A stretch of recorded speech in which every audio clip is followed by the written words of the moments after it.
अस्सलाम वालेकुम बच्चों। आज हम एक्सरसाइज 1.3 करेंगे। 9th क्लास का मैथ आज हम स्टार्ट करने लगे हैं। आपके पास पहला क्वेश्चन है जी, the sum of 3 consecutive integers in 42 find the integers. अब कंसेक्यूटिव इंटीजर्स क्या होता है? जो एक जैसी लाइन में जा रहे होते हैं। जैसे कि हम पहले इंटीजर ले लें x, दूसरा x+1 और तीसरा x+2। तो वो कह रहे हैं कि अगर हम इन 3 कंसेक्यूटिव इंटीजर्स का सम करते हैं तो वो क्या होगा? 42 होगा। हमने वो 3 इंटीजर्स फाइंड करने हैं। Let's start.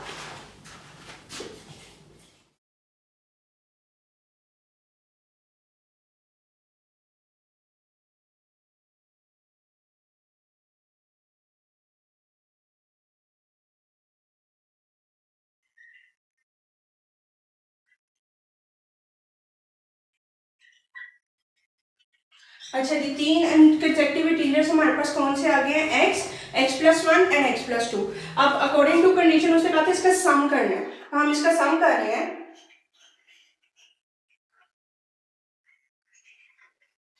वो कह रहा था इज 42। वो क्या है? 42। अब हम इसको सम कर लेते हैं। सबसे पहले हम इसकी ब्रैकेट को खत्म करेंगे। ब्रैकेट्स मैंने खत्म कर दी। अब मेरे पास x कितने हैं? 1 2 3 3x है और 2 में 1 प्लस किया तो 3, जो कि 42 हो गया। 3x is equal to 42। ये प्लस का 3 उधर जाके क्या हो जाएगा आपके पास? माइनस का 3। 3x इज इक्वल टू 42 में से 3 निकाले तो आपके पास बनते हैं 39। आपको पता है कि इक्वल की साइड पे मल्टीप्लाई हो रहा हो तो दूसरी साइड पे जाके क्या हो जाता है? डिवाइड। तो कटिंग हमने की 3 1 जा 3 3 3 जा 9। तो x आपके पास आ गया जी 13, जो कि आपके पास पहला इंटीजर था। हमने क्या रख लिया था? x, वो आपके पास आ गया है 13। सेकेंड आपके पास इंटीजर है जी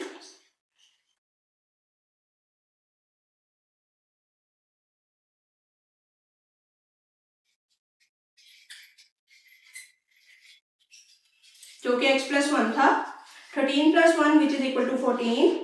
थर्ड इंटीजर आपके पास होगा जी x+2 which is equal to 13 + 2 which is equal to 15। ठीक है, तो आपके पास पहला इंटीजर निकला है जी x is equal to 13। Second integer आपके पास है जी x+1 is equal to 14 and third integer है जी x+2 which is equal to 15। 13 14 and 15, this is the required consecutive numbers. जी बेटा, अब हम आ गए क्वेश्चन नंबर 2 पर। तो क्वेश्चन नंबर 2 हमें क्या कह रहा है? क्वेश्चन नंबर 2 कह रहा है the diagram shows right angle triangle. ये डायग्राम आपको बुक पे गिवन है। ठीक है, ये एक राइट एंगल ट्रायंगल है। राइट एंगल ट्रायंगल का आपको पता है कि पहला एंगल क्या होता है? एक एंगल 90 डिग्री का होता है। तो ये राइट एंगल ट्रायंगल होती है। तो वो कह रहे हैं राइट एंगल ट्रायंगल है in which the length of AC। अब AC जो है वो आपके पास √3 + √5 है। ठीक है, ये उसने आपको क्वेश्चन में दे दिया। The area of triangle ABC is 1 + √15। ये इसका एरिया है। ठीक हो गया। Find the length of AB in the form of this. अब वो कह रहे हैं कि AB की आपने लेंथ फाइंड करनी है। ये वाली चीज आपने फाइंड करनी है where A and B are the integers, जहां पे A और B क्या होंगे? इंटीजर्स होंगे। सबसे पहले क्वेश्चन की स्टेटमेंट समझना जरूरी है। जब आपको स्टेटमेंट समझ आ जाएगी तो आपको क्वेश्चन ऑटोमेटिकली समझ आ जाएगा। तो अब हम इसको स्टार्ट करते हैं। सबसे पहले आपके पास गिवन क्या है कि AC की जो लेंथ है वो आपके पास है √3 + √5 और एरिया ऑफ ट्राइंगल क्या है आपके पास? It is equal to 1 + √15 centimetre square. ये इसका एरिया है और ये एक साइड इसमें गिवन है। और उसने आपको कहा है कि लेंथ ऑफ AB फाइंड करनी है। अब AB आपको नजर आ रहा है, ये हाइट है। ये क्या है आपके पास? हाइट। और ये नीचे वाली आपके पास क्या होती है? बेस।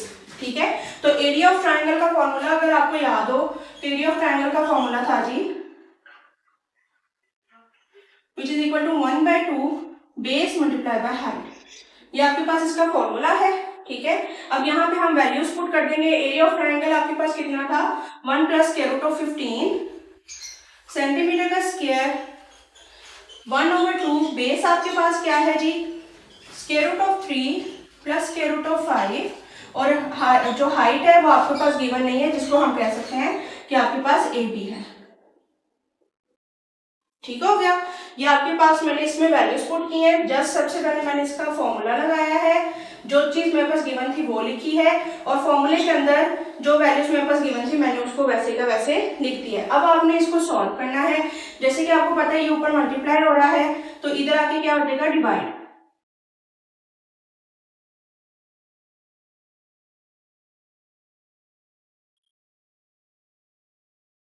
इसके साथ आपके पास सेंटीमीटर था, this one,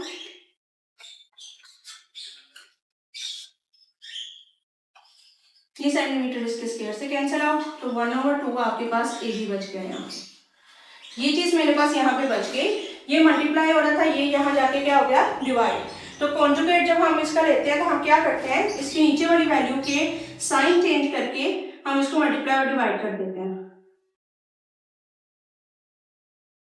square root of 3 plus square root of 5 multiply by square root of 3 minus square root of 5 और square root of 3 minus square root of 5। इसके साथ हमने इसको मल्टीप्लाई और डिवाइड कर दिया।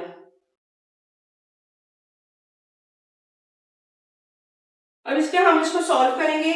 आपको नजर आ रहा है कि ऊपर सबसे पहले वैल्यू क्या है, 1। इस 1 को लेके अगले वाले पूरे फैक्टर के साथ आपने मल्टीप्लाई करना है। जैसे कि 1 into square root of 3 minus square root of 5। Next उसके क्या बाद क्या है, प्लस स्क्वायर रूट ऑफ 15, जिसको आप फिर पूरे के साथ करोगे, square root of 3 minus square root of 5 divided by, अगर आपको याद हो तो आपके पास एक फॉर्मूला होता था a प्लस बी और a minus B which is equal to A square minus B square. अगर मैं कहूँ कि यहाँ पे a की जगह 3 है और b की जगह 5 है, तो ये देखें a प्लस बी और a माइनस बी, मेरे पास क्या हो जाएगा, a square minus B square which is equal to,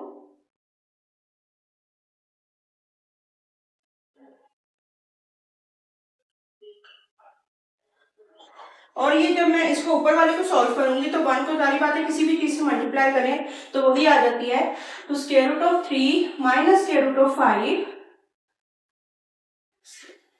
plus square root of 15 multiply by square root of 3, उसके बाद क्या है, plus minus minus square root of 15 multiply by square root of 5। यहाँ तक स्टूडेंट्स आपको समझ आया है? मैंने क्या किया है, यहाँ से दोनों फैक्टर्स थे, 1 को लिया, अगला पूरा फैक्टर के साथ मल्टीप्लाई किया, दिस वन, फिर मैंने सेकंड वाले को लिया, उसके साथ अगले पूरे फैक्टर को मल्टीप्लाई किया। अब मैंने इनको जब 1 को अंदर वाले दोनों नंबर्स के साथ मल्टीप्लाई कर दिया और स्क्वायर रूट ऑफ 15 को अंदर वाले दोनों नंबर्स के साथ मल्टीप्लाई कर दिया। नीचे मेरे पास फॉर्मूला लगा है a प्लस बी और a minus B is equal to A square minus B square. तो आपके पास अब इसको सॉल्व कर लेते हैं। ये स्क्वायर रूट से कैंसिल आउट, तो 3 माइनस 5, यहाँ पे अब आपके पास square root of 3 as it is minus square root of 5 as it is. जब 15 3 जार क्या होता है 45 एंड 15 5 जार होता है 75। यहाँ तक मेरे पास सॉल्व हो गया। उसके बाद हम नेक्स्ट क्या करेंगे, square root of 3 minus square root of 5। अब यहाँ पे एक बहुत बड़ी कैलकुलेशन अगर आप कैलकुलेट वैसे करें तो हम सिंपल कैलकुलेटर यूज करेंगे। कैलकुलेटर में आपके पास ये आपके पास साइन होगा स्क्वायर रूट का, स्क्वायर रूट के अंदर आपने 45 लिखना है, तो ये आपके पास आंसर आ जाएगा। मैंने क्या किया दोबारा देख लें, स्क्वायर रूट का आपने बटन दबाया, 45 आपने लिखा और ये आप आंसर लिखेंगे तो डायरेक्ट आपके पास आंसर आ जाएगा 3 स्क्वायर रूट ऑफ 5।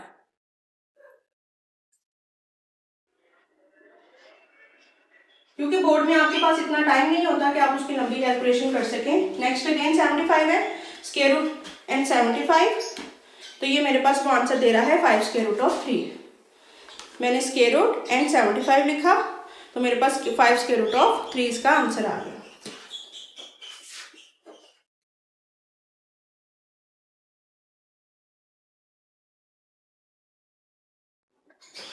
ठीक है स्टूडेंट्स, यहाँ तक तो आपका हो गया। अब नेक्स्ट अब आप देखें, ये स्क्वायर रूट ऑफ 3 है और ये स्क्वायर रूट ऑफ 3 है, इसके साथ कुछ नहीं है तो आपके पास क्या है 1 है।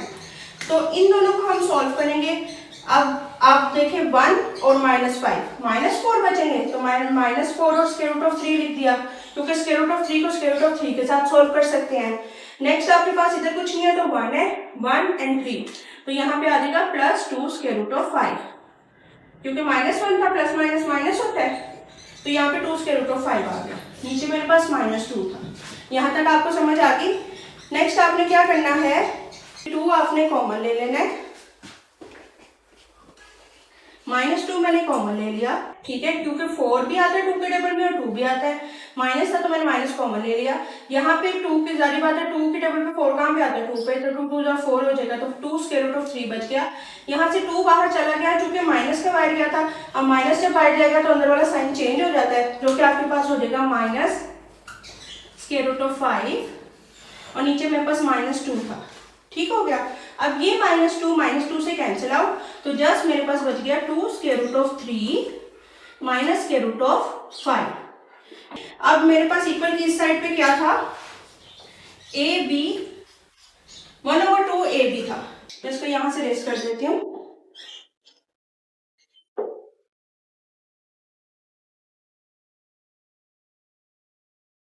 One over two A B का आंसर आपके पास आया है 2 square root of 3 minus square root of 5।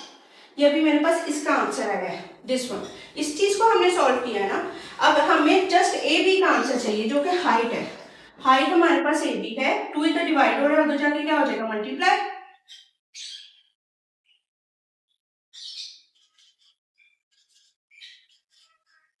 To को अंदर दोनों के साथ आप मल्टीप्लाई कर दें तो 4 square root of 3 minus 2 square root of 5 is the required answer.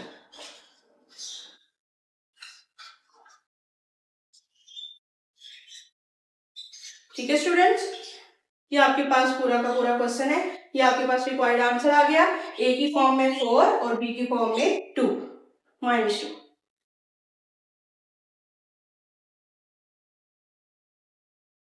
जी बेटा, आज के लिए बस इतना ही। आपको फर्दर कोई क्वेश्चंस पूछने हो या कोई इशू हो कि ये क्वेश्चन कैसे होना है, तो आप मुझसे कमेंट में पूछ सकते हैं। एंड कल बाकी हम फर्दर एक्सरसाइज स्टार्ट करेंगे। आज के लिए बस इतना ही। आप सब्सक्राइब कर देना। ओके।